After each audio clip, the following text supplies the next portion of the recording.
So welcome to the March Central Oregon Writers Guild meeting. Thank you all for coming.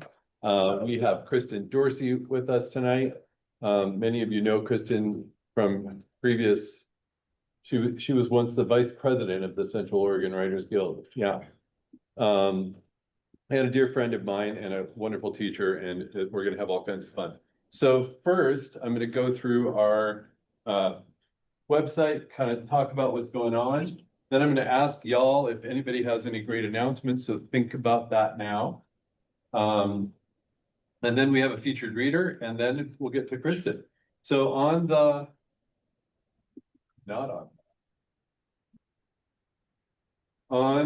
your screen right now at home and presently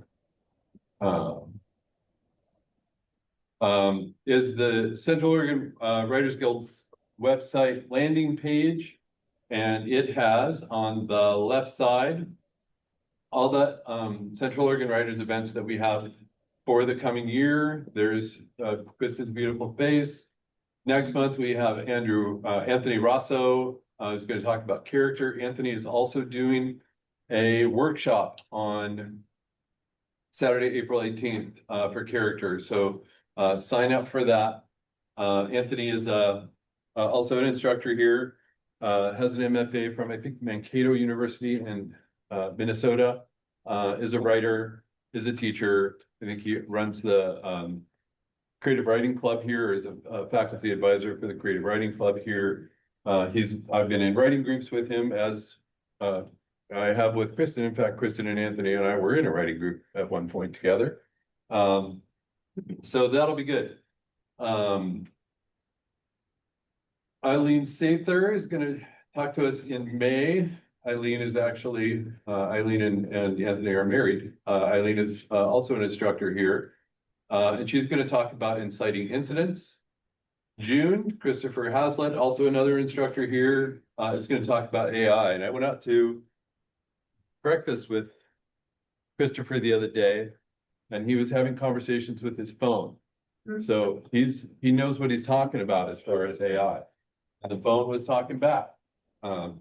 So he's done a lot of research on it and has some really good insights. My beautiful wife and I are going to do the July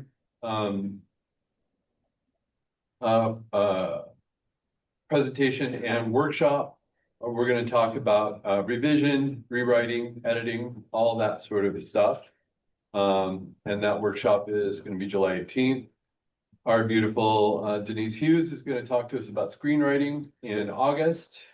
We have Jane Kirkpatrick going to come talk to us about staying in the room, keeping on top of your writing.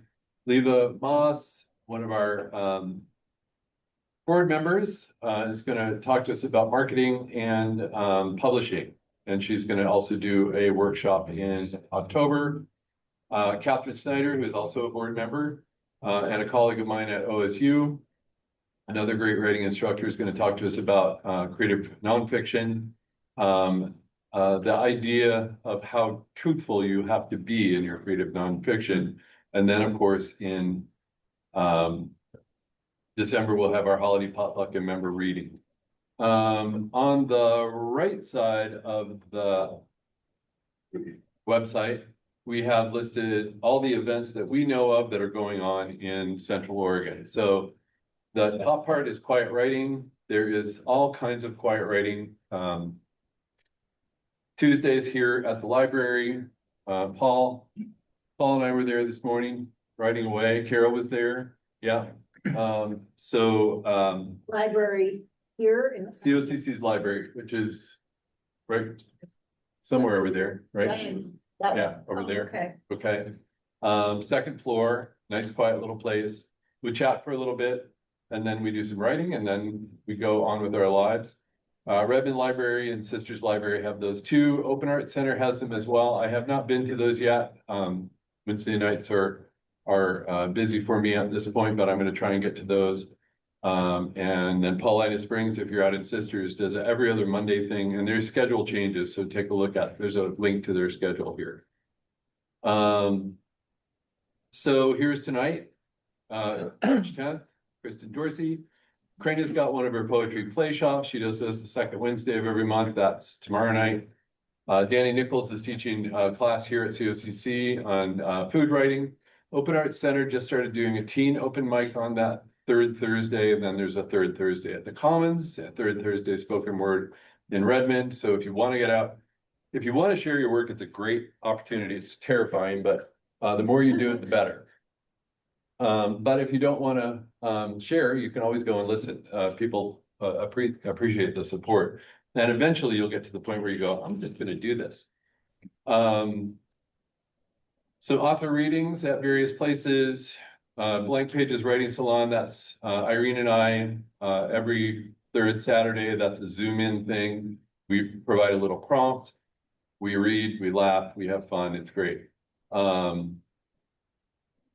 Let's see what else. Oh, COCC starting next term, with this coming term, so March 30th, has 10-week classes that are available to people who are not in a writing program. You can just go and take the classes.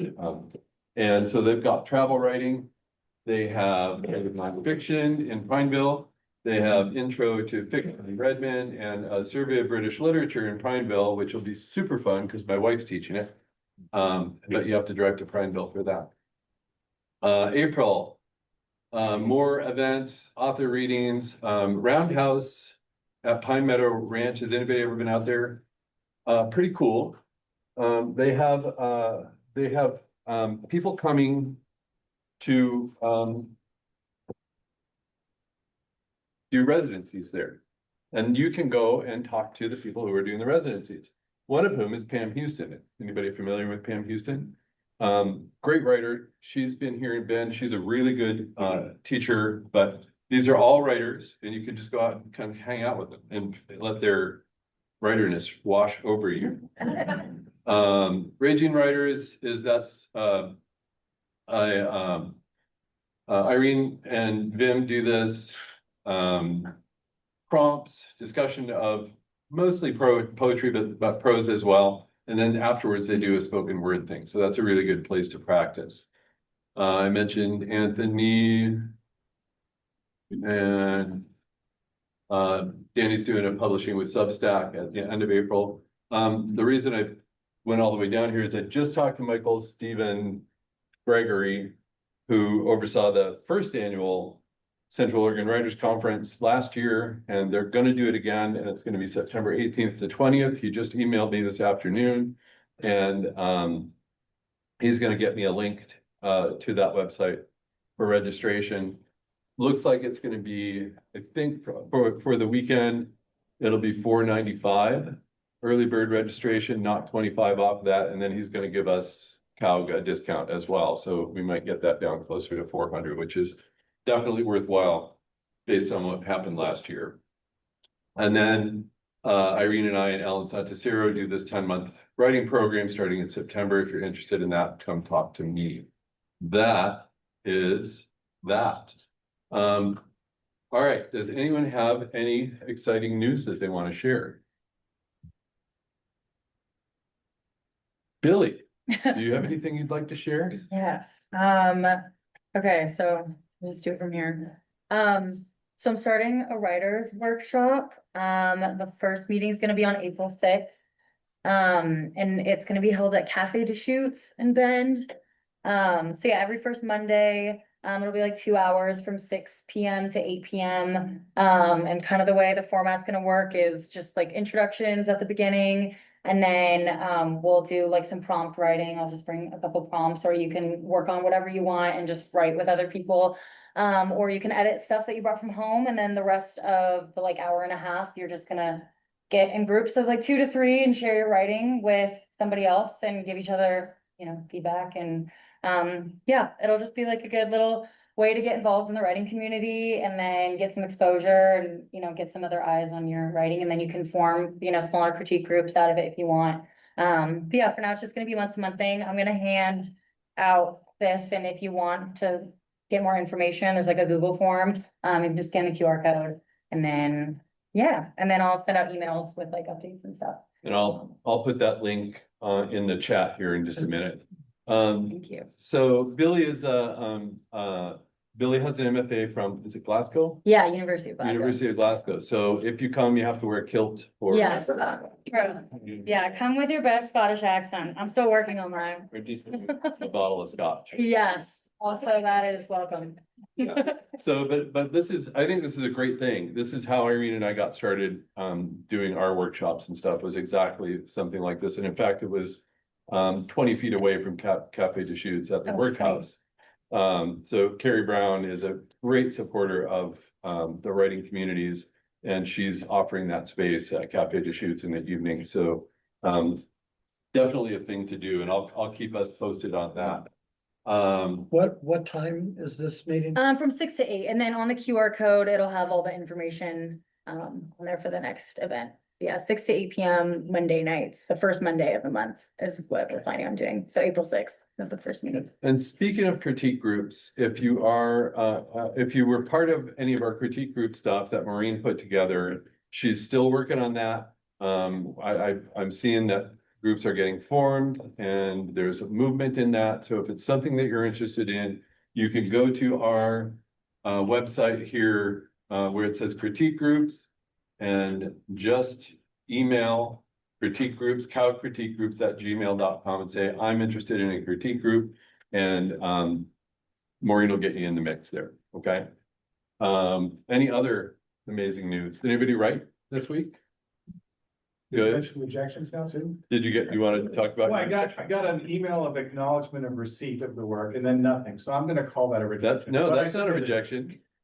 That's Schrodinger's novel. You just never know, right? Right. Yeah. Right.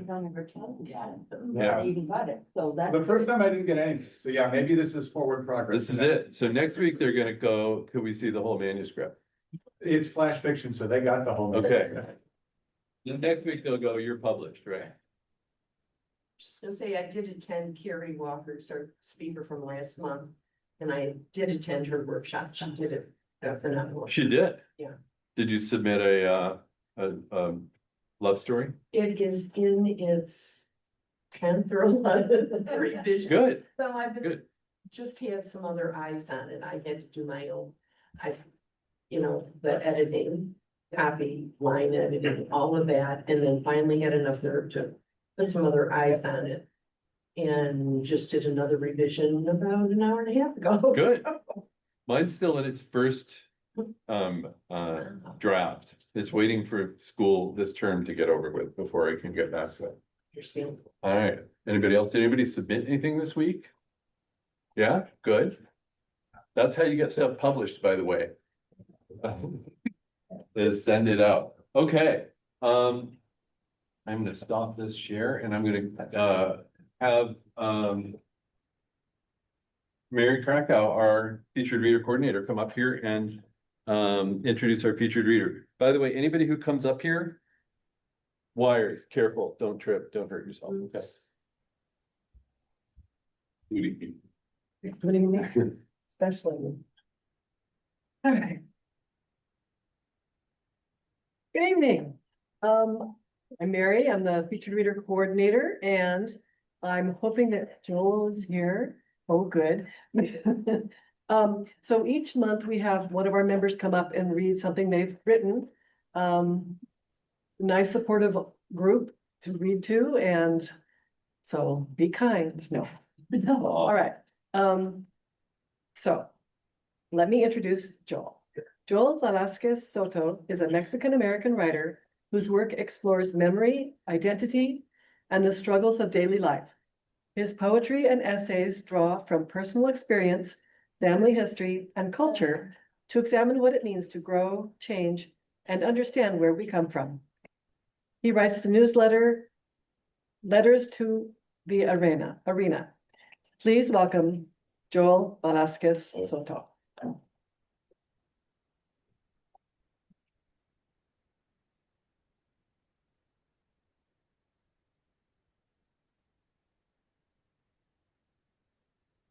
Watch out for wires or Yeah. something? Okay. Mhm. Is there a certain way you want me to stand or something. Wherever you wanna be, if you wanna Yeah. come out, this thing here will follow you wherever you go. Oh, So, cool. Okay. Um, let's see. I think in my initial form thing, I said I was gonna read poetry, so let's go and do that.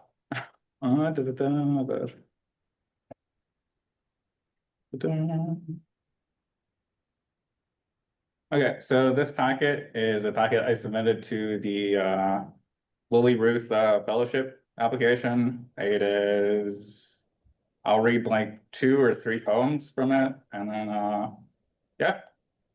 All right, well, let's see. The first one is called Dirt and Duty. He made it to Oregon. Timberland boots, back bent under concrete, gasoline stains, living in his jacket sleeves.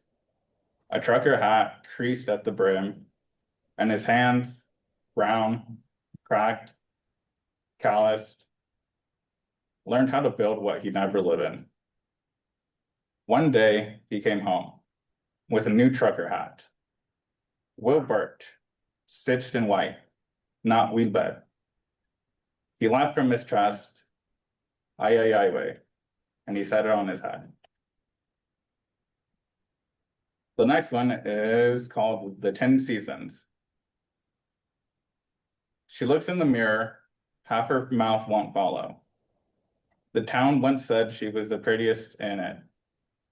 Santa Maria Tindu, light-skinned, hazel eyes, she knew it. She left Oaxaca, crossed alone with a bag she stitched. The new clothes left a rash across her ribs. The cannery stole her hands first, soft to sore. One day, her wedding ring wouldn't fit. The belts were louder than names, wet, dewy, sour, and moldy. It clung to everything.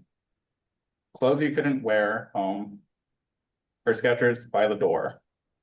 One day, her face stopped obeying.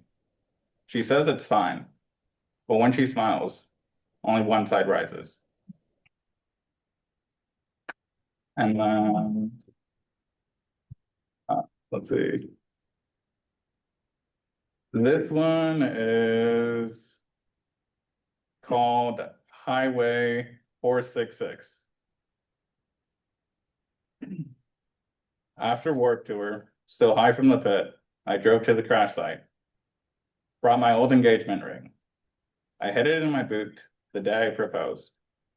I stood by the fence, flags, shirts, and notes, all knotted in wire.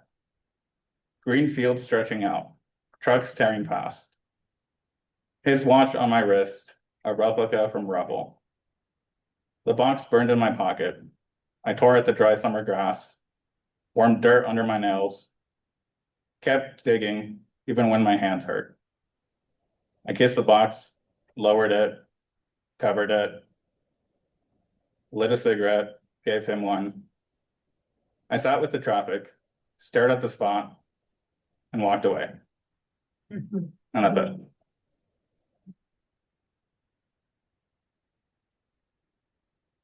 thanks, Joel, that was great. I love the detail, the very visceral, sensorial details that really, really stuck out in there. The ring not fitting, the giving your friend the cigarette, all that sort of stuff. You can see it and feel it. That's good writing there. And speaking of good writing, Kristin Dorsey is an associate professor in humanities at Central Oregon Community College. She teaches workshops in the community through a variety of organizations and is the featured writing instructor for the Pacific Northwest Pen Show. When she finds time to write, her focus is on hybrid nonfiction, mostly memoir, but her most important job is superfan to her 2 incredibly talented 7-year-olds. And Kristin is a dear friend, and I'm looking very forward to this. I always loved Kristin's workshop. So let's welcome Kristin.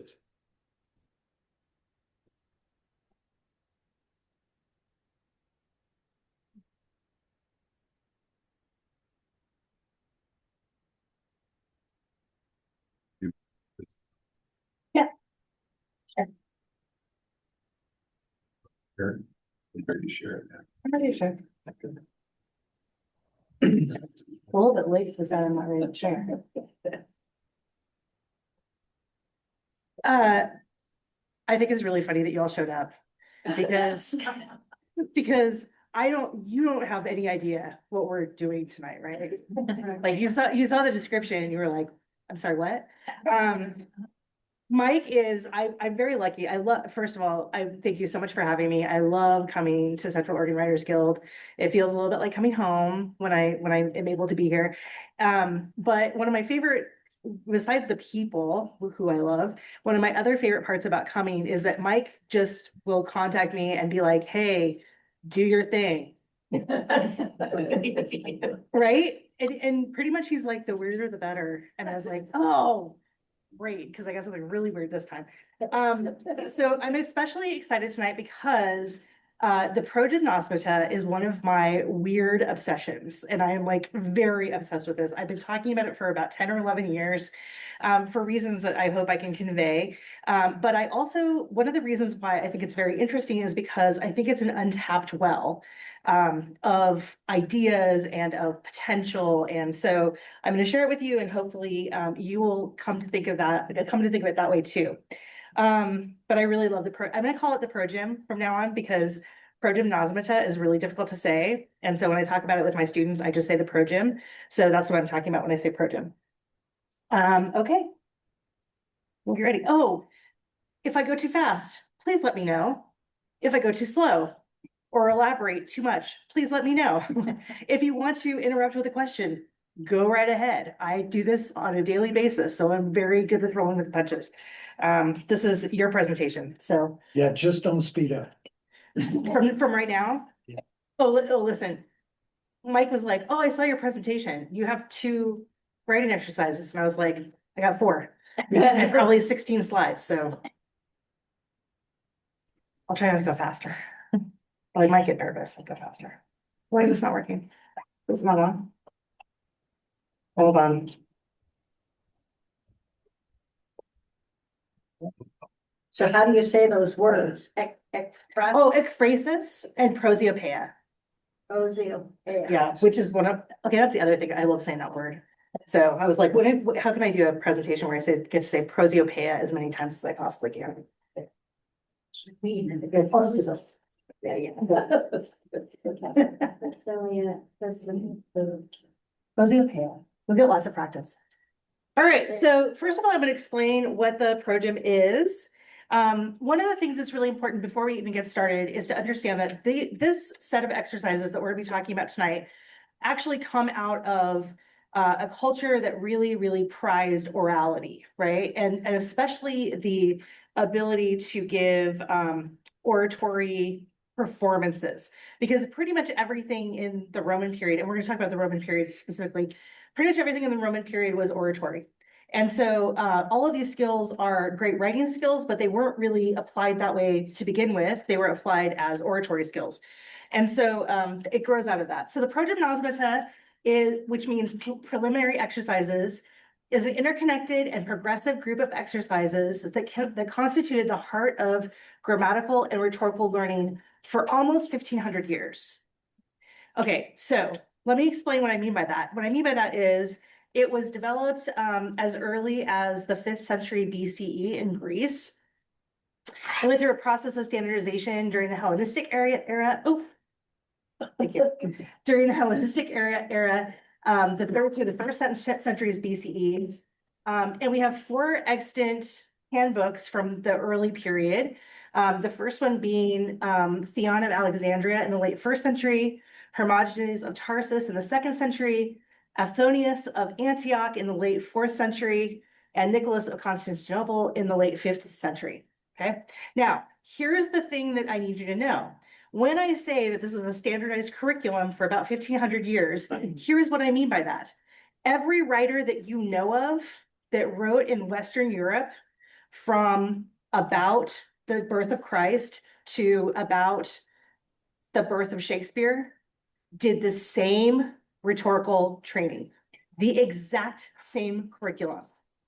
Okay, please, you appreciate this, right? You appreciate how freaking awesome this is, which it means that, so if you read Chaucer, if you read Dante, if you read, if you read any of those sorts of writers and you think, or Milton definitely went through this, even though he's later period. And you think to yourself, how do they all know this stuff? And why do they all sort of like write in this similar kind of way? They think about writing in the same way. The reason is because they all had exactly the same training. And this was all of Western Europe. And this was hundreds and hundreds of years, right? Okay, that's the look that I want right there. It's the, what? I can't believe it. That's the look I'm looking for. It's really cool. It's really interesting, right? Now we go through, 10 or let's say 15, 20-year cycles in terms of the way that we teach, right? I work in my kids' classroom on Thursday mornings, and the way that they teach math doesn't even look like math to me. It's a lot of drawing of sticks and rocks. I don't understand, right? So we do curricular changes constantly. These people had one curriculum across these centuries, right? One curriculum that was consistent. And so one might ask oneself, why would we ever give this up? It works so well. And that's part of why I get really excited about this, because I don't think we should have given it up. And I think it's something that people should know about, and people should have the option of sort of opting into it, because it worked for a very long time, and it worked very well because it trained some really, really good writers. So that's what that is. Now, we're going to talk a little bit about, what are we going to talk about? Oh yeah, Anthonius in particular. Of the four, the work of Anthonius was the most influential because it constituted the model for Latin school rhetorical curriculum in Europe through the late Middle Ages and the early humanist period. Okay. The sequence would begin for a student in the early years of literacy and would span his education into early university years. I'm using the pronoun his for a reason. We are really talking about a curriculum that was meant for men, obviously. The other thing that's really interesting about this is it was a curriculum that lasted from the time that you were about 4 until you were ready for college. Right. And so it was a holistic curriculum for all of those ages, basically. Anthonius's program included 14 exercises, which we're going to talk about in a minute. And the process kind of looked like this. Each genre would be named. So each of the different exercises was a genre. It would be named for the children or for the students. And then it would be defined, and then it would be divided into subgroupings, right? So in other words, they got to know that particular genre really, really, really well. Okay. Students would then be given a structural formula, basically an outline for the genre and criteria for evaluating it. Here's what makes it good. Here's what makes it not good, right? And then they would read and read and read and listen and listen and listen to the genre, right? And then they would start to practice it. And so they would write texts of their own that would be largely based on interpretation of the models. And you're going to see in a minute that they kind of use the same stories over and over again. Yeah. I'm curious if you've come across this. I'm trying to picture being back then, like paper and writing and stuff wasn't super common. Like, did they have to memorize when they heard long orations? And, Yes. like, do all of that, like, as opposed to, Yeah. I'm taking notes, and did they even get to take notes? Did they have papyrus on their, as a student, or was that like for rich people? So we have a really long time period. So we're talking about the Roman period. In the Roman period, they had like sort of wax tablets with stylus, and they could make some notes on that wax tablet. And then they could like heat the wax and then sort of like erase, kind of like those things you had when you were a kid where you pull up the ones that had the pages. You guys know what I'm talking about? And you look them up. I haven't even seen those in years. I wonder if they still make them. So it was kind of like that, but then we get into the medieval period, and we're talking about vellum. And part of the reason, this is a little side. Really expensive though. Vellum? Yeah. Very expensive, yeah. So that's what I was just gonna say. So I wasn't planning on talking about this, but since you asked, one of the things that they would do is that they would take discarded vellum. So if something had a mistake on it, or if somebody had used vellum for some kind of communication and they didn't need it anymore, then they would give it to school kids who would find any space on there to be able to use. Is that Vellum, paper or what is vellum? oh, it's Oh, young animal skin. Okay. It's baby animal skin mostly, yeah. that they would go through that they go through a very long process to get it tan and all of that sort of thing. But yeah, extremely, extremely expensive. Wonderfully robust though, because I've had my hands on a lot of, 2,000-year-old vellum, and it's pretty cool. Not quite 2,000 years, but almost 2,000-year-old vellum. So it will hold ink for a very long time, and it will sort of persist for a very long time. Part of the reason that we know that the school children were doing this is because there are manuscripts all over the world that have marginalia that was written by school children. So you can see some of these exercises actually in rare books in libraries all over the world, which is pretty cool. So that's part of how we know about this, actually. And we can trace it back to specific cities and specific teachers and all kinds of stuff. Thanks. So my question has to do with who were the students? Was it public education like we have for everybody? Was it just, was it? Now, and again, we're talking about a really long period of time, and we're talking about also a really wide geographical area. And so it would depend on when we're talking and what area we're talking, right? So in Rome, you're talking basically sons of people who could vote. Right? But as you get into especially as you get into the early modern period, you see a little bit more opening up of education. And so by the time you get to, close to Shakespeare's life, there's a lot more boys, there's kind of organized schools, especially someplace like England. So you get a little bit more. It just depends on what period and where. But yeah, by and large, like this isn't just like the miller's son or the serf at the, I'm going to say a bunch of stuff that's not historically correct, but you know what I mean? It's really for upper classes. Yeah. And you would be taught by a tutor, almost always by some kind of a tutor. And most of the tutors were wandering, right? They sort of went from town to town to town, kind of like adjunct professors. Okay, any other questions? I know it's super interesting. Super interesting.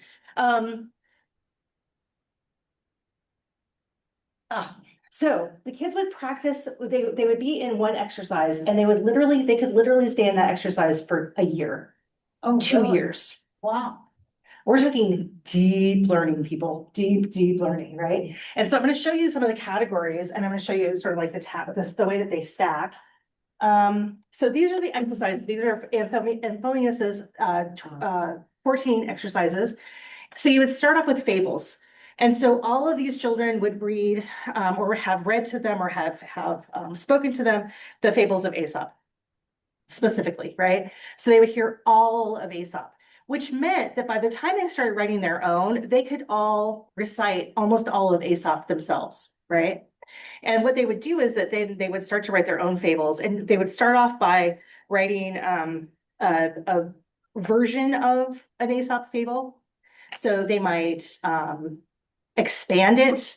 They might create some characters. They might give a little more setting, because if you've ever read Aesop's fables, they have no setting, they have no characterization, they have very little dialogue. And so the kids would sort of like work on that. And they would do this again for a very long period of time. This does a lot of really interesting things, but one of the things I want to point out is that if you spend 2 or 3 years on the fables of Aesop, for the rest of your life, you have Aesop right in your back pocket.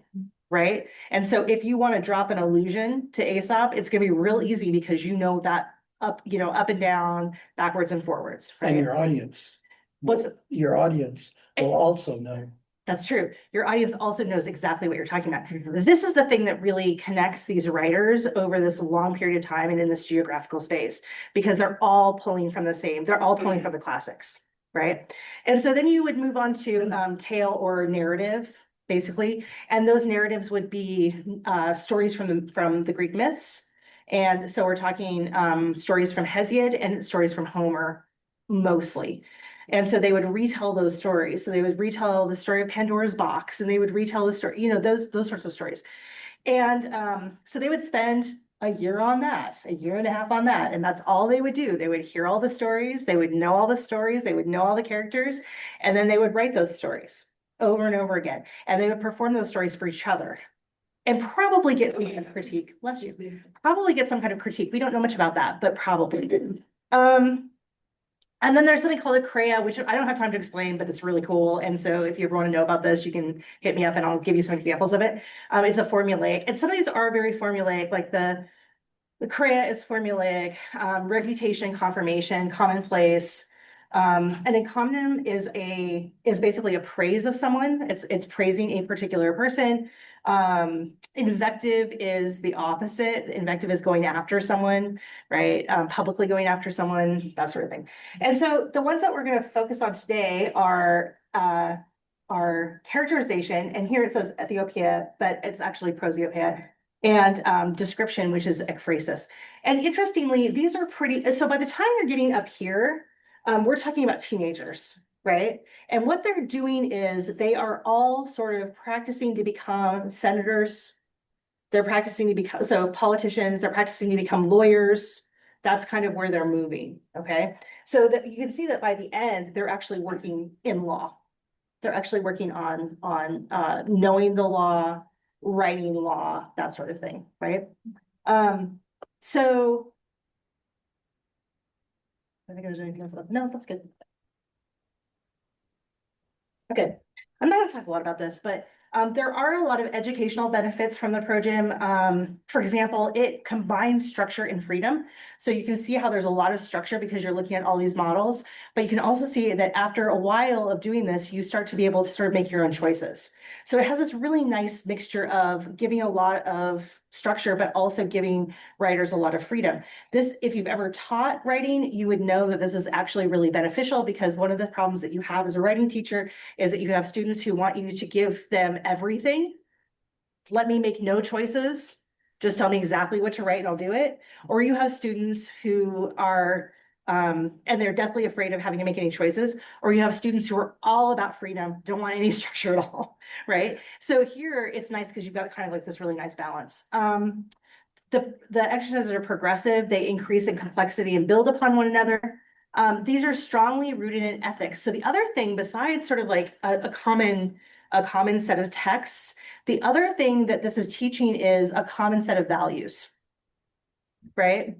And so kind of like how this has worked, especially in the Protestant world, to sort of, as the Bible sort of gives a common set of values, this would give a common set of values to people. This is what we value. These are the sort of social things in the social contract. And here's what we value in relationships between men and women, and parents and children, that sort of thing, right? It highlights the role of choice because what it's doing is helping students develop strategies and training to make choices when they're talking, right? To make choices when they're doing oratory. So it's very like choice-based. It provides a model for a cohesive elementary to college language arts curriculum, right? Again, crazy. You just have the same curriculum all the way through that you're just sort of working on. You know exactly what's in front of you at all times. And then it furnishes an effective structure for the teaching of composition and rhetoric. This is really interesting to me. It's probably not as interesting to you. So I won't spend a lot of time on it, but it is really interesting to me. Okay, there are also benefits for creative writers, and this is the argument that I'm going to try and make to you today. We're going to explore two of these exercises that I think are very immediately applicable to creative writers and to creative writing. So we're going to talk about ekphrasis and prosopoeia for the rest of the presentation. Sure. Yeah, I just want to make a comment, please. and that's that Saint Anselm, the author or the translator of the Bible from Hebrew into Latin, was heavily involved in this tradition. And so when you read the Bible, which is the most influential literary volume written for Western culture, that you are reading somebody who is translating with exactly this structure in mind. Absolutely. So yeah, that's actually a good point. We're not just talking about writers, but we're all or historians, right? Historians would have also been trained this way, but we're also talking about translators. So anyone who was educated, that's kind of the point here. Anyone who was educated this way. So it is really helpful to understand what tradition they're coming out of.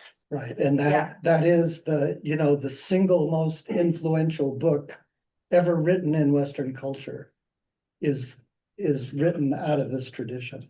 And anybody who reads the Bible will be confronted with it constantly. And this is one of the reasons why you find that there are strange echoes of Hellenistic literature, for example, in the Bible, right? Because it's come through our translations for exactly that reason. Yeah, for sure. Is there another hand? Yeah.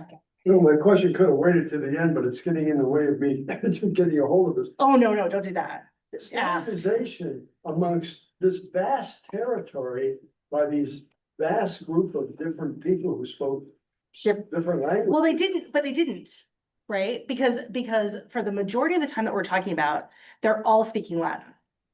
Oh. And they're all doing this. I should have said that. That's a great point.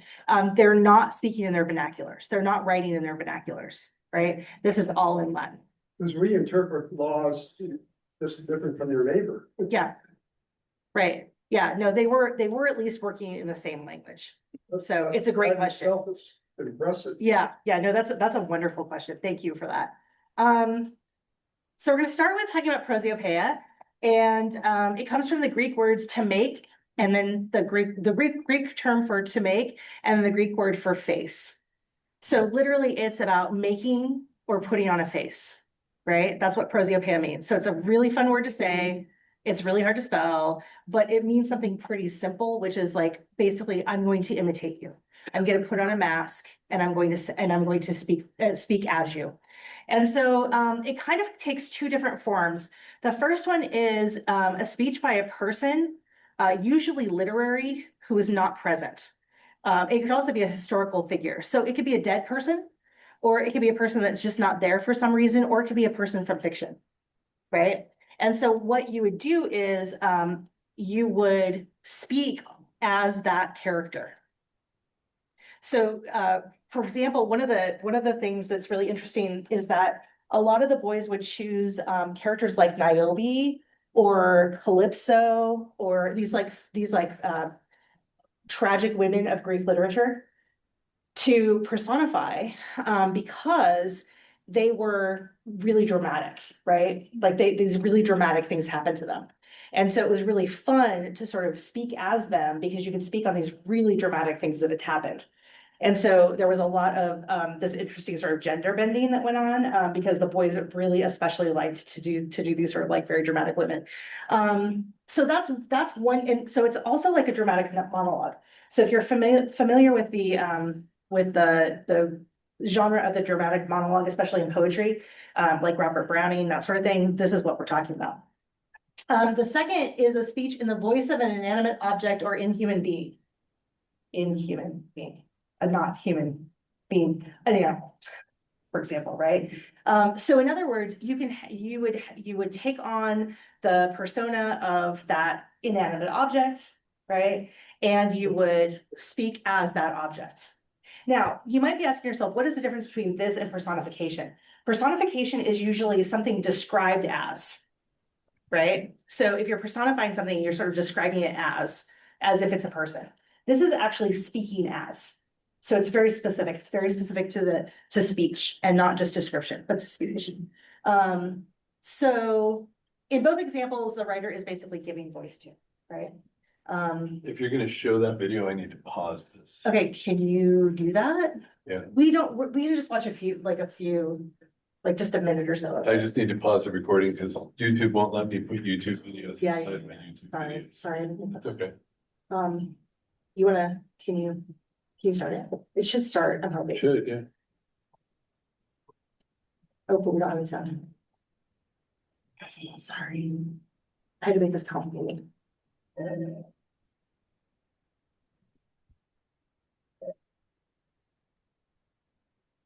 Is it playing?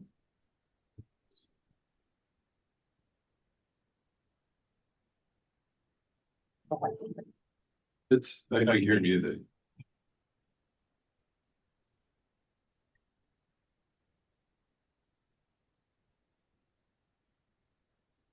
It's not just do some rest.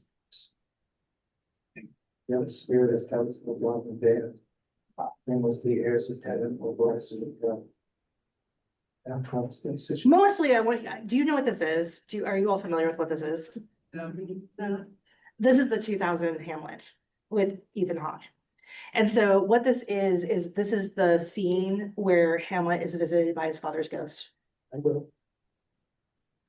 So I won't play too much of it since we don't have sound. It's hard to hear. Yeah, no, there's almost no sound. What you said, though, yeah. Oh, what I said? Oh, okay, so it's from the 2000 Hamlet. And this is a scene where, this is Act 1, Scene 5, where Hamlet is visited by his father's ghost. And this is a really, really famous sort of Shakespearean it's essentially a monologue, even though Hamlet chimes in a couple times. Essentially, the ghost is telling him, I didn't die naturally, that your uncle, my brother, killed me. And he did it so that he could be with my wife, your mother, right? So he's dropping a knowledge bomb basically on Hamlet, right? This is an example of prosiopeia. Because what we have here is we have a character who is not existent anymore, right? He's a ghost. And so this is a dramatic monologue that is essentially what prosiopeia would be. It's imagining what Hamlet's father's ghost would say. And there's a couple of really interesting things about this. Let's see, how's that? Good, yeah. There's a couple of interesting things about this as far as I'm concerned. One of them is that it basically fulfills a bunch of functions, right? So one of the things it does is it allows the audience to find out what happened to Hamlet's father, right? So this is explication. And as you all know, explication is one of the things that especially fiction writers really struggle with, right? Because it can feel really heavy. And so what this is sort of like an inventive way to provide explication, right? The other thing is that Hamlet's father dies before the play starts. And so really we could ask ourselves, well, why is it so important for this kid to avenge his father? We all know it's not going to go well, right?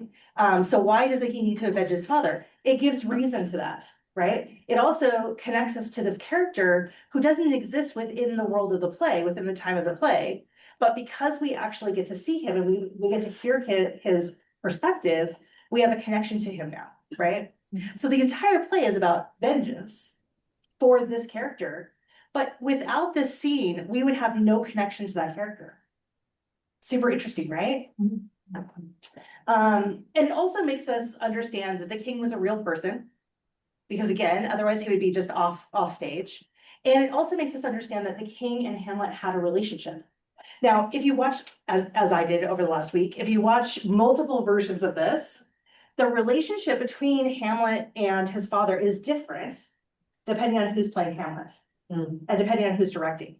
So if you watch Olivier, it's very different. If you watch, well, let's see, who else did I watch? If you watch Mel Gibson, first of all, why? And secondly, it's very different. If you watch Kenneth Branagh, oh God, if you watch Kenneth Branagh, you get a ghost. Like he looks like he stepped out of a horror movie. It's a very odd choice.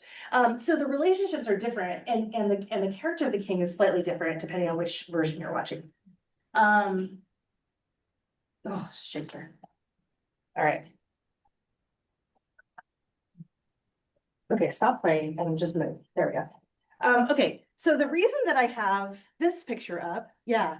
Oh, I was gonna say, I was wondering if part of the benefit to having something that's like prosiopeia where something's speaking, it has to do with like the fact that Shakespeare's stuff is written, it's a play, it's gonna be performed. And so one of the best ways to show, hey, this is his father, like having him have a mission from his father and having like that interaction, it's helpful to have it in a way that you can speak and you can act out rather than just Hamlet telling the audience, oh yeah, my father told me this. Like seeing that happen lets it sink in a different way. So Absolutely. It's kind of written for the format. Like I've seen pieces of this in novels too, and it's interesting how it feels kind of different when it's written for like a single person to read rather than a bunch of people to see perform. Let me see.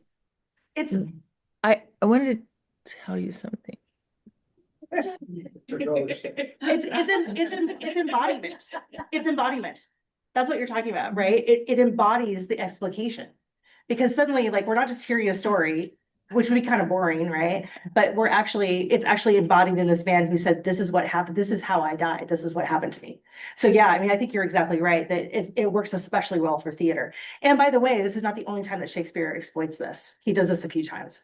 Don't ask me to tell you what plays, because I'm not prepared to do that, but he does this multiple times.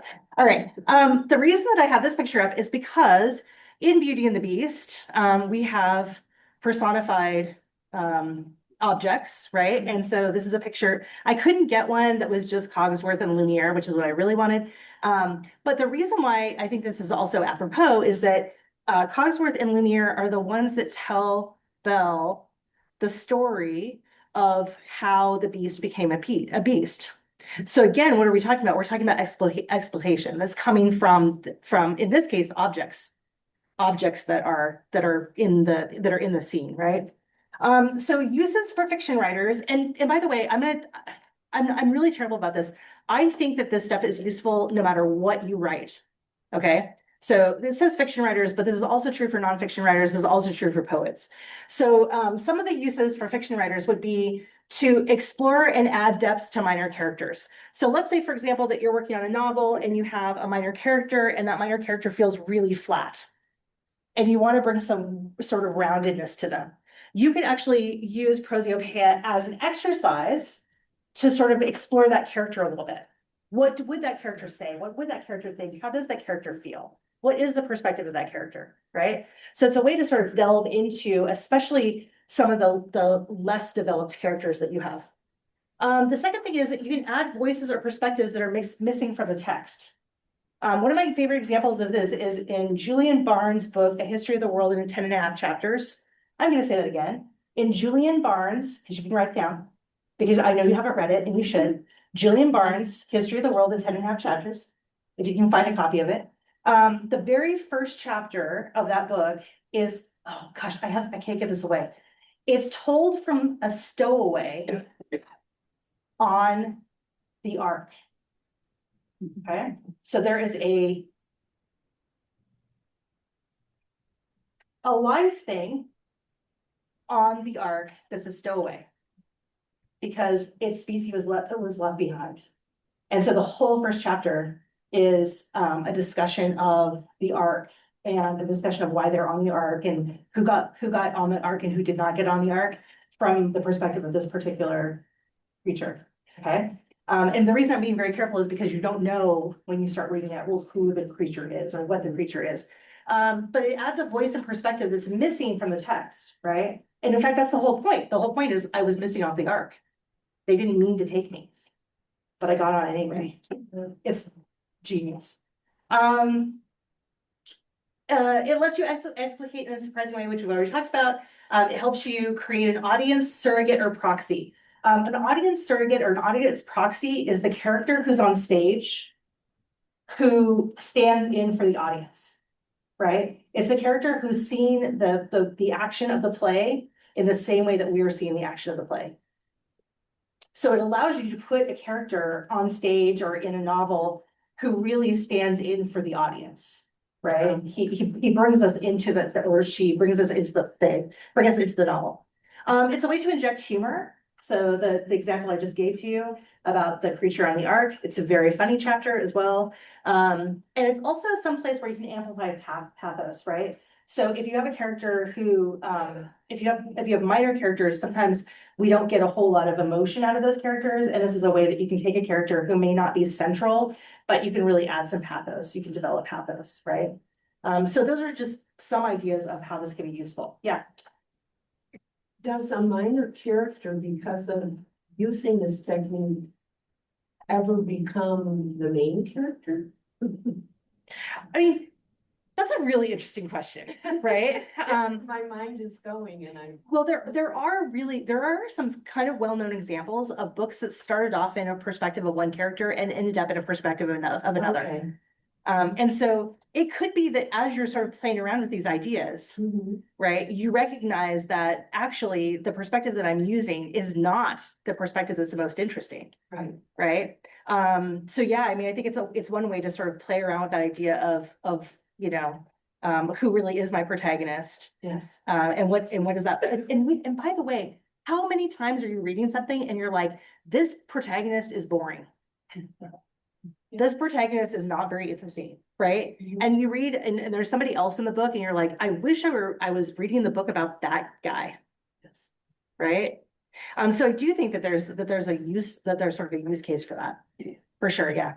I mean, by the way, like, that's not the kind of revision I ever want to do.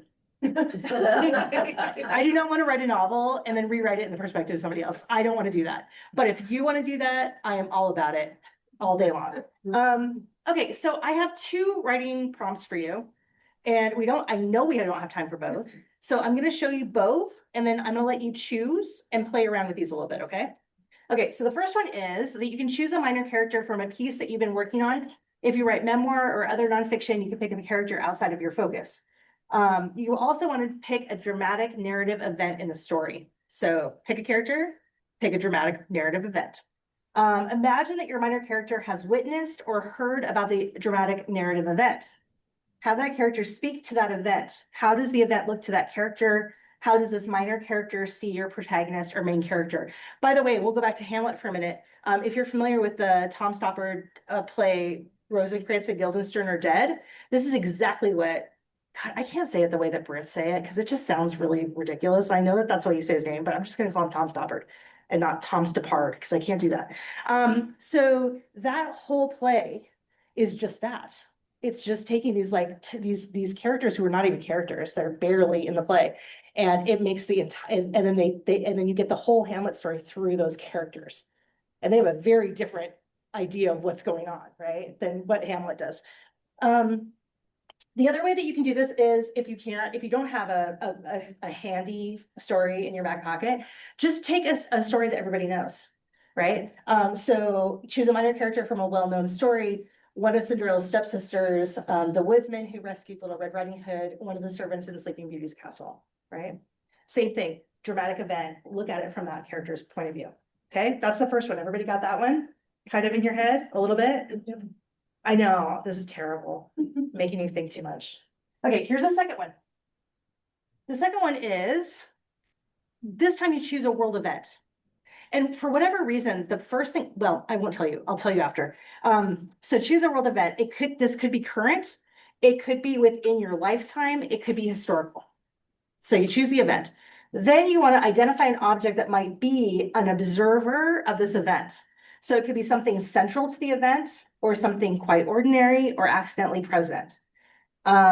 Write about the event from the perspective of that object. What are the object's observations about the event? What feelings does the object have? What personality traits can you imbue that object with? And if you write fiction, your event could be from one of your fictional world or time. Okay. The first thing I thought of when I was writing this was I don't know why, but the first thing that came into my mind was the backpack from the Boston Marathon bombing.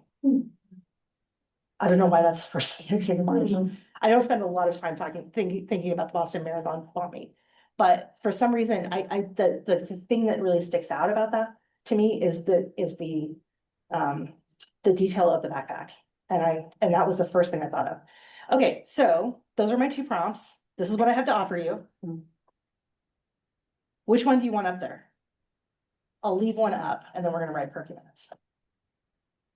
You want me to leave this one, or you want me to leave the other one? This one? The other one again. This one? Can we see the other one again? Yeah. Oh, jeez.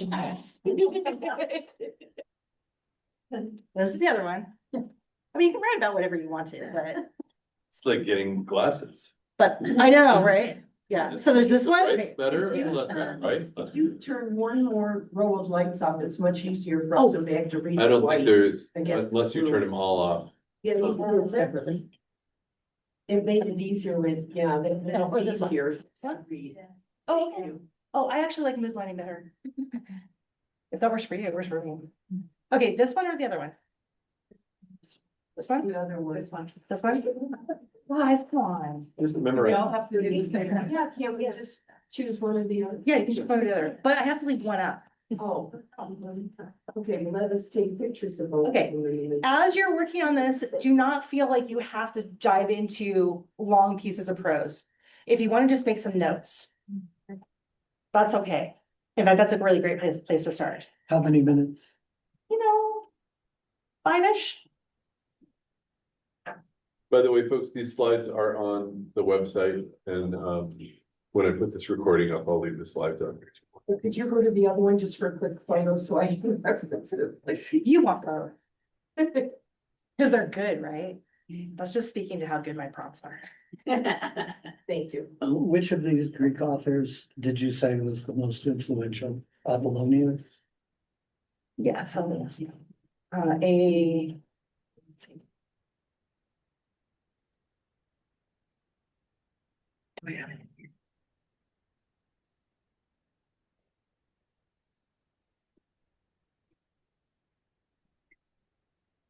Yeah, I'll go back to it. Yeah, toward the end, I'll go back to it. My spelling in Greek is not, What's that? my spelling in Greek is not off the top of my head. I read all this stuff. Like Chaucer is my favorite narrative poet. It makes sense. What's that? It makes sense. If you read this stuff, this makes He's sense. the only person who can use rhyme in narrative poetry successfully. Nobody else can, not even Shakespeare.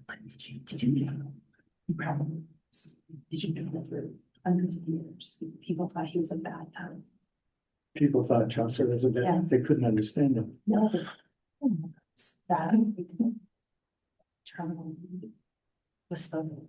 Yeah. And so the meter and the rhyme was off because if you read it with a terminal, That is right. it's totally off. Out of touch with the, you know. And it was somebody in the 18th century that was like, wait a second. And it turns out that he is one of the most accurate.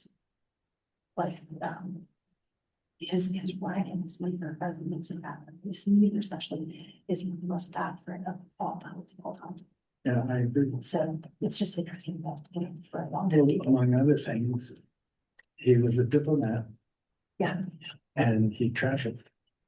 So he spoke Italian, he spoke French, and he read Rabelais. He I was gonna read, say, he's exposed to all that stuff. Nice. So go figure. You know, I speak Spanish and I read Spanish poetry and it affects what I write hugely. That's what makes sense. Because I have a Latin, well, you know, plus I read the Bible in that, so, Yeah, it yeah, makes a difference. absolutely, absolutely. For sure.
then why don't you try to get yourself to kind of a good stopping place? Give yourself a little note about what you would do next.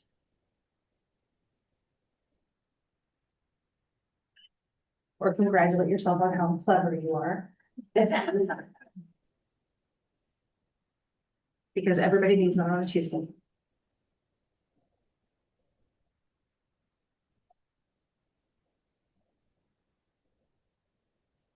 I know it's not much time, but did anything exciting happen? It was fun. Fun? Okay. It was fun, yeah. Anything exciting happen or interesting? This is really helpful. Yay. Think about someone who you know is present. It may be fun about them. Well, maybe they got to mention that there's an important reason. So writing about that, makes you think about the situation you're actually writing in a different way. Can I tell you what one of my favorite nonfiction or like memoir prompts is? You take a picture from a particular event, from a particular time where you remember it pretty well, like you remember, and you think about who's there, but not in the picture. Yeah. And not so much even the person taking the picture, but who's there just outside the frame, right? Great exercise. Because it does the same thing, it kind of prompts you to think about it in a different way. Yeah, I love that. Revelations, yes. I ended up with a pretty fun glass slipper who was pissed off about most of everything that happened. Yeah. It would suck to be the glass slipper, for sure. The one I mean, that, there's so many objects that kind of get a bad deal, right? So I think that's fun, yeah. Anything else? Good. Should we talk about ekphrasis? Ekphrasis? Because you love this, now you want to know about ekphrasis, right? Okay. Okay, so, oh, I put it in my pocket. Walk away with it. Okay, now we're gonna focus on ekphrasis. Ekphrasis is basically the detailed description of something visual. It's not very exciting. In a classical sense, so if you hear people talking about ekphrasis, very often what they're talking about is they're talking about writing about a piece of art, a piece of visual art. But ekphrasis doesn't really have to be that. It can actually be a description of anything. But it's trying to capture something visual into words, right? And you can imagine why this is extremely important if you're talking about oratory, right? Because if you've got somebody who is speaking to people and they want to try to, one of the things that they want to try to do is they want to try to sort of like create movies of the mind, right? Create a scene that somebody can really see. And so that's why ekphrasis is incredibly important. So like I said, it can also more narrowly refer to writing about a specific work of art. Subjects, I know I said subjects twice, cut and paste.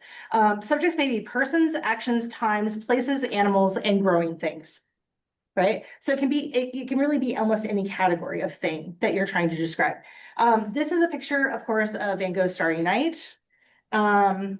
And I don't know if you're aware of this, but Anne Sexton wrote a poem about Starry Night. So the poets love ekphrasis. A lot of poets do ekphrasis. But her poem, The Starry Night, that does not keep me from she's quoting from Vincent van Gogh here. That does not keep me from having terrible need of, shall I say the word, religion. Then I go out at night to paint the stars. And that's Vincent van Gogh in a letter to his brother. So she writes, the town does not exist except where one black-haired tree slips up like a drowned woman into the hot sky. The town is silent. The night boils with 11 stars. Oh, starry, starry night, this is how I want to die. It moves. They are all alive. Even the moon bulges in its orange irons to push children like a god from its eye. The old unseen serpent swallows up the stars. Oh, starry, starry night, this is how I want to die. Into the rushing beast of the night, sucked up by that great dragon to split from my life with no flag, no belly, no cry. I mean, Anne Sexton was slightly disturbed. It's a poem about suicide. It is in fact a poem about suicide, which is what she saw when she looked at this painting, right? But you can imagine that someone else looking at this painting is going to see something really different than that, right? But I think, but this is it's a great example of ekphrasis, right? It's writing to a piece of art. So, That's the view from the insane asylum too. But Yeah. it's not exactly, the town wasn't there like that. Vincent Van Gogh painted the town in differently than, because he was actually looking out more on fields. Yeah. And the town isn't actually the town, it wasn't actually what he saw either. right. He saw the stars, and the tree, but the rest of it was not actually. And it's, well, I don't, I have so much to say about that. I won't. Yeah. I won't, but yeah, it's a very interesting poem. It's an interesting poem. This is a 18th, no, it's a artist rendering of the sword of Achilles from 1820 that's based on a very, very famous piece of ekphrasis, which is from the Iliad, book 18. I think it's book 18 of the Iliad. There's a very long passage where Homer describes Achilles' shield. And this artist, this is actually backwards ekphrasis, right? This artist took that part of the poem and then tried to draw what Homer was describing.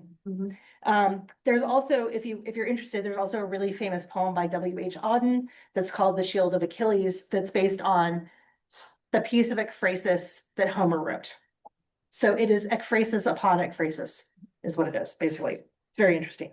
Anyway, so use this for fiction writers. Again, one of the things that we can do with deep description is convey tone, right? So for example, if we go into a lot of detail about, well, think about Edgar Allan Poe. Poe does this a lot. Poe does a lot of describing of items, and that's part of the way that he gets that really dark, sort of like thick tone that he has. It can contribute to characterization. If you are describing something that belongs to one of your characters, then that thing could really say a lot about the character. I was trying to think of a good example of this, and all I could think about was, my brother has a house like a normal adult man, right? He lives in a house like a normal adult man. But he has for his nightstand a Target box, a box from Target. That is his nightstand. Doesn't that tell you everything you need to know about my brother? At 45, it is. Yes, yes. That's what I'm saying. I don't really have to describe the Target box to you because you can already see it, right? There's Aphrodite's belt in the Iliad, Yes, which she lends to Hera to seduce Zeus, yes, and that's also ties in with yes. this, right? Yeah, Homer has a lot of really great description like this. Another thing you can do is you can do this to highlight place or environment. So you can do it to do deep setting, basically set pieces. You can create cinematic writing. You can create this writing that people can actually see. You can strengthen feelings of embodiment. So you can make it feel like things are actually embodied. And you can focus reader attention on something by giving this kind of deep description.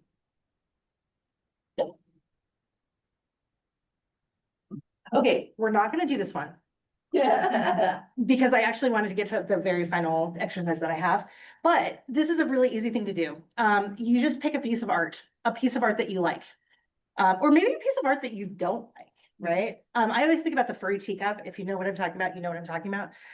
But if there's a piece of art that you like, or a piece of art that you have a strong connection to, one way or the other, a strong reaction to, you want to look at that piece of art. So you bring it up on a computer screen, you look at it in a book, whatever, you go to an actual museum and gaze upon it. That's really great. And then you just want to meditate on that piece for a little bit. Look at it. What is it saying to you? What are you thinking about? Let your mind go a little bit. Be loose, right? Maybe the art makes you think about the artist, right? So maybe what you start to think about is that artist and what that artist was trying to, that artist's biography, right? That could be something you're thinking about. Or maybe you're thinking about the story that the artist is telling, right? Or maybe you're thinking about the place the artist is illustrating. Or maybe you're thinking about the color or the tone. maybe you're not even really paying attention to what the painting is, or like, I'm just talking about paintings, but it could be anything, it could be a sculpture too. Ode on the Grecian Urn by John Keats is an example of ekphrastic writing as well. But maybe you're just interested in color and the tone, and it makes you think of something, right? And that's what you want to write about. Maybe you want to meditate on your reaction to the art, or on what one of your characters might think of the art, right? So you have a character in a novel who is looking at a piece of art, and we get some insight about that character because of what that character sees in the art, right? Or better yet, you have two characters. You have two characters who are in relationship with one another, and they're standing there looking at a piece of the same art. And you get two descriptions of that piece. Yes, you like this? Yeah. Telling you a lot about their relationship, right? Just by having these two different reactions to that same piece of art. Maybe you just want to describe the art. Maybe you want to hyper focus on a detail, right? There's no wrong approach here. All of that would be ekphrasis. Any of that would be ekphrasis. In other words, what we're doing here is we're letting the art lead us somewhere, right? Where? I don't know, wherever you want it to lead you. Again, no wrong approach, however you want to go. Okay, again, we're not gonna do this tonight. Go home and do it. Go home and do it multiple times. Go home and do it with as much art as you can. Go to museums, do it at the museum. I take notebooks with me when I go to an art museum, always. I always write at art museums. I even write about Rothko, and if you know Rothko, you understand that it's just squares of paint. And not even really dramatic colors a lot of the time, but I write about Rothko. Right? Okay, I'm gonna show you my final. And we don't really have time, but we're gonna do it anyway. Okay. Here's what I want you to do real fast. We're gonna do this in order. I want you to choose your favorite season. Do not think too much about this. Choose your favorite season. And once you have chosen your favorite season, I want you to write down a list of things you associate with that season. Just a list. So this could be colors, feelings, objects, activities, weather, books or film, natural phenomena. I want you just to be totally associative here. Okay, so a list of things that you associate with your favorite season. Do that for a minute.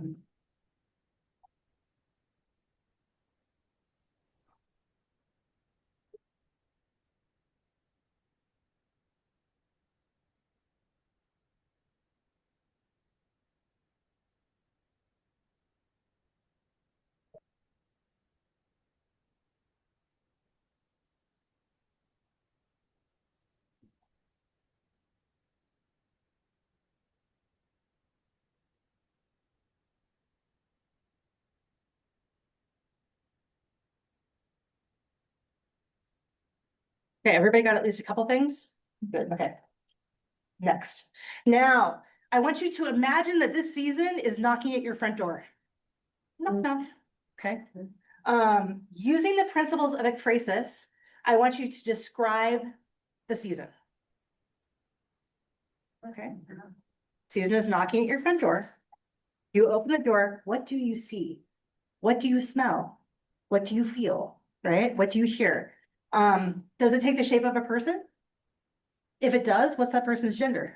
Does it have a gender? What's that person's age? Does it take the shape of an animal? Does it take the shape of something else? What does it look like? What does it smell like? What does it sound like? Try to integrate as many of your senses into the description as possible. So just start drawing a character. This is a character that's standing at your front door. Knock, knock, open the door. What's there?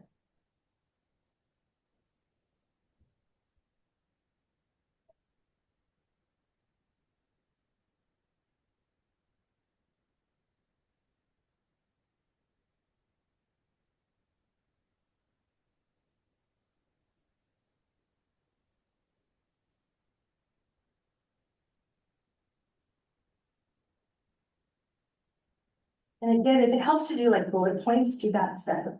You don't have to write full sentences. Just get some ideas down.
Anybody want to guess where we're going next?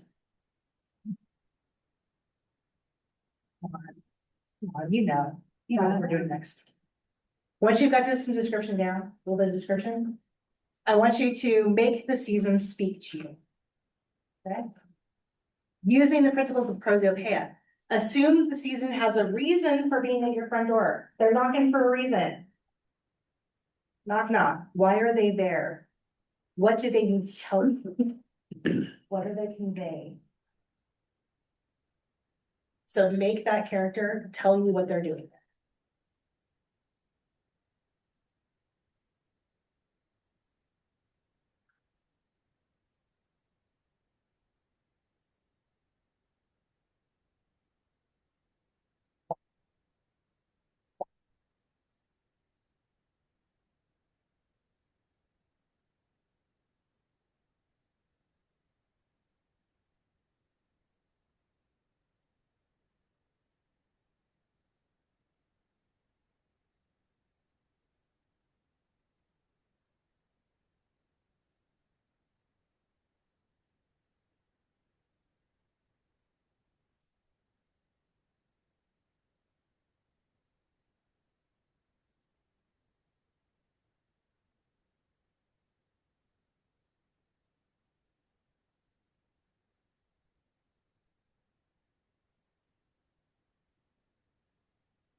And do you at least all have a direction?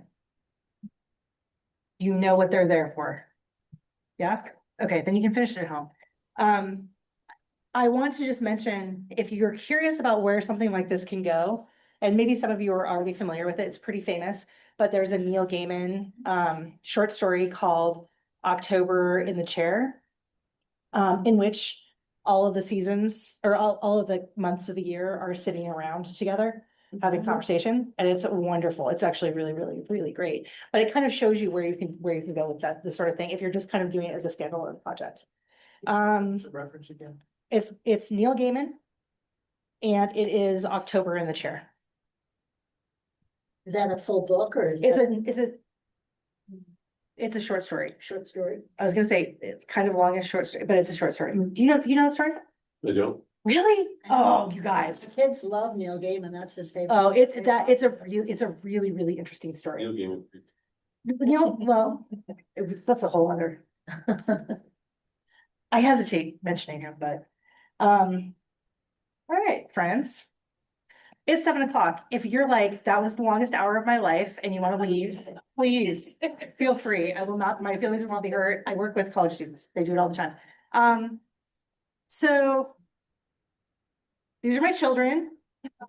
This is gratuitous, but I love them a lot. They're holding cake pops. They're twins. And if you knew me before I had them, as some of you did, this is how long we've known each other. Because they are now 7.5. So I said, woo, we just did a thing. We deserve cake pops. And if I thought of that sooner, I would have made you cake pops, but I didn't. I'm just saying, go get yourself one because you deserve it. How do you feel? Do you have any questions? Do you have anything? Do you have any feedback? Thoughts? This is too much for one night. I know that, right? But it's a thing. I want you to know it's a thing in the world, right? And it's a thing that you can find out more about.